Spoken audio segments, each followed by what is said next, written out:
of the ways that you can bring your garden indoors and enjoy it even longer is by making potpourri from your herbs and flowers in your garden.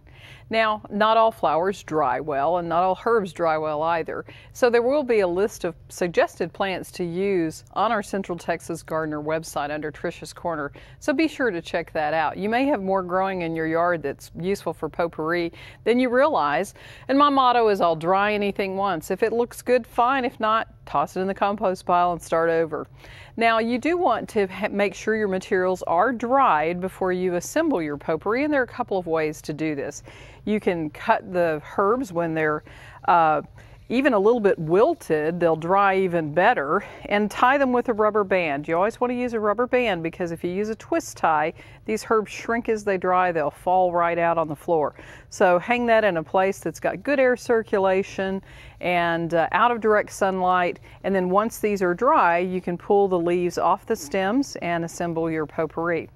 You can also cut the fresh herb stems and just strip them off of the stems, the leaves off the stems, and put them in a basket or a cookie sheet or any kind of a low flat container and allow them to dry that way, and just kind of toss them and mix them up every couple of days to make sure that they're drying well. And then once they're really good and dry, really nice and crispy, then you can assemble your leaves and flowers to make your potpourri. A couple of other things you may want to add. Now, I've got a pomegranate tree. It's an ornamental pomegranate. Those are nice for potpourri. This is the flower pod, the seed pod of butterfly jasmine, and that's one of my favorite things to have just sitting on top of the potpourri container. And if you pick it when it's green, it'll stay green, or you can let it turn various stages of brown, and it'll be pretty that way too. Poppy pods, make sure you get the seeds out of the pods, but the poppy pods are nice. This is Nigella, and Nigella seed pods are beautiful to put in your potpourri. They're very delicate.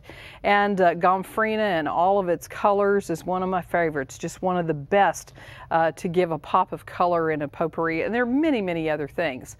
Now, I take the fixative type materials, which are things like cinnamon sticks, orange peel. Traditionally, orris root is used, but a lot of people are allergic to orris root, which is a type of iris root. So I don't tend to use that.